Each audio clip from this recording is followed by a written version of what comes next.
Hello friends, બાળકો જ્યારે બધું જ ખાવાની ના પાડતા હોય ત્યારે માત્ર 2 ખમણેલા બટેટાથી 3 ઇન્ગ્રીડિયન્ટ્સનો ઉપયોગ કરી આજે આપણે એકદમ યુનિક, શાનદાર, ડિલિશિયસ નાસ્તો બનાવીને તૈયાર કરીશું, જે કોઈ પણ આસાનીથી બનાવી શકે છે. મન ભરાશે પણ પેટ નહીં ભરે એટલો ટેસ્ટી એવો બને છે. તો ચલો રેસીપી બનાવવાનું શરૂ કરીએ. તો મિત્રો, 2 બટેટાનો એકદમ નવો નાસ્તો બનાવવા માટે અહીંયા મેં મોટી સાઇઝના 2 બટેટા લીધેલા છે. તો અંદાજે આ બટેટા 500 ગ્રામ જેટલા હશે.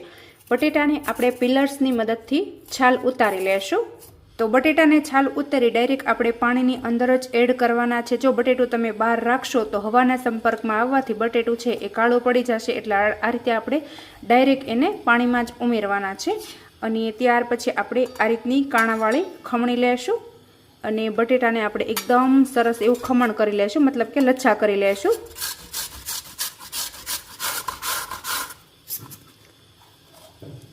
જો અહીંયા તમે જોઈ શકો છો કે આપણે આ રીતનું બટેટાનું ખમણ કરવાનું છે. જો તો આ જ રીતે આપણે બંને બટેટાને ખમણી લેશું. તો અહીંયા તમે જોઈ શકો છો કે મેં બંને બટેટાનું ખમણ કરી લીધું છે અને આપણા બટેટા છે એ મોટી સાઇઝના હતા, તો ખમણ થોડું વધારે થયેલું છે. તો અત્યારે તમે જોઈ શકો છો કે આપણે બટેટા ખમણ્યા એટલે ખૂબ જ સ્ટાર્ચ નીકળેલું છે. તો આને આપણે નળ નીચે રાખી 2-3 પાણીથી ધોઈ લઈશું, એટલે ખમણ છે એ સફેદ દૂધ જેવું થઈ જાય. તો અહીંયા તમે જોઈ શકો છો કે બટેટાના લચ્છાને મેં 2-3 પાણીથી ધોઈ લીધા છે અને એકદમ સરસ એવા સફેદ દૂધ જેવા થઈ ગયા છે. અને વધારાનું જે પાણી હતું ને એને પણ મેં મુઠ્ઠી વાળે બધું નીચવી લીધેલું છે. તો બસ હવે આની અંદર આપણે રેગ્યુલર મસાલા કરી લઈશું. તો વધારાના કોઈ જ મસાલા આપણે નથી કરવાના, માત્ર 3 ઇન્ગ્રીડિયન્ટ્સથી આ રેસીપી આપણે બનાવીને રેડી કરવાની છે. તો હવે અહીંયા સૌથી પહેલાં આપણે 1 વાટકી ભરીને ચોખાનો લોટ લેવાનો છે અને ખમણેલા બટેટાની અંદર આપણે મિક્સ કરી દઈશું.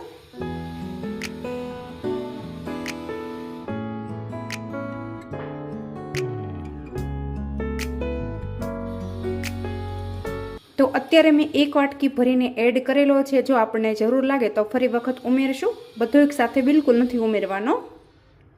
અને સાથે જ અહીંયા આપણે ટેસ્ટ અકોર્ડિંગ મીઠું ઉમેરી દઈશું. અને ત્યાર પછી અહીંયા અમે 2 ટીસ્પૂન જેટલા ચીલી ફ્લેક્સ લીધેલા છે. આનાથી આ નાસ્તાનો ટેસ્ટ ખૂબ જ સરસ એવો આવશે અને બાળકોને પણ ભાવશે. તમે એકવાર બનાવશો એટલે તમે પિઝા, મંચુરિયન પણ ભૂલી જશો, એટલો ટેસ્ટ એવો બને છે.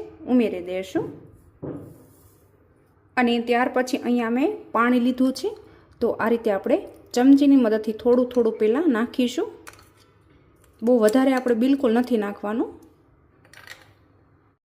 અને હવે આપણે આને હાથની મદદથી સૌથી પહેલાં મિક્સ કરી લઈશું.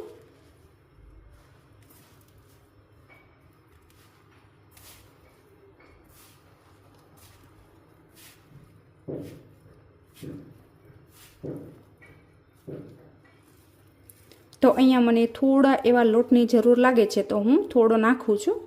તો પહેલાં મેં 1 વાટકી લીધેલો હતો અને અત્યારે હું અડધી વાટકી એટલે ટોટલ 1.5 વાટકી મેં લોટ લીધેલો છે ચોખાનો. અને સાથે જ અહીંયા આપણે 1 વાટકી પાણી નાખી દઈશું. એટલે ટોટલ મેં અત્યારે 1 વાટકી લીધેલું છે. મિક્સ કરી લઈશું. તો જુઓ મિત્રો, અહીંયા તમે જોઈ શકો છો કે જેવી રીતે આપણે લોટ બાંધીએ ને બસ બિલકુલ એ રીતે મેં આને કડક કરી લીધેલું છે.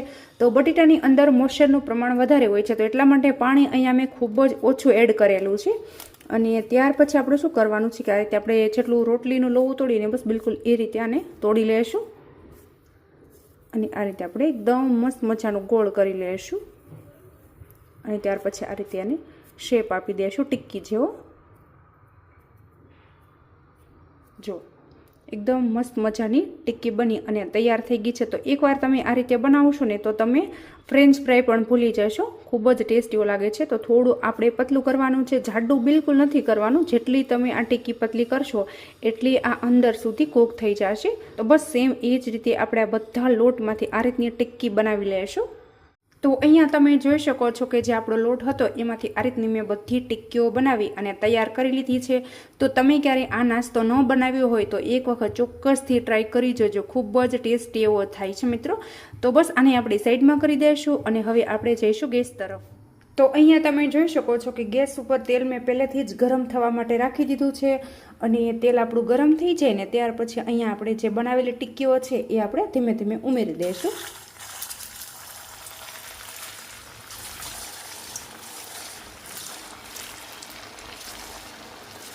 દાજી ન જાય એનું આપણે ખાસ ધ્યાન રાખીશું. તો બધી એક સાથે ન સમાય તો આપણે 2 બેચ કરીને ટિક્કીઓને તળવાની છે.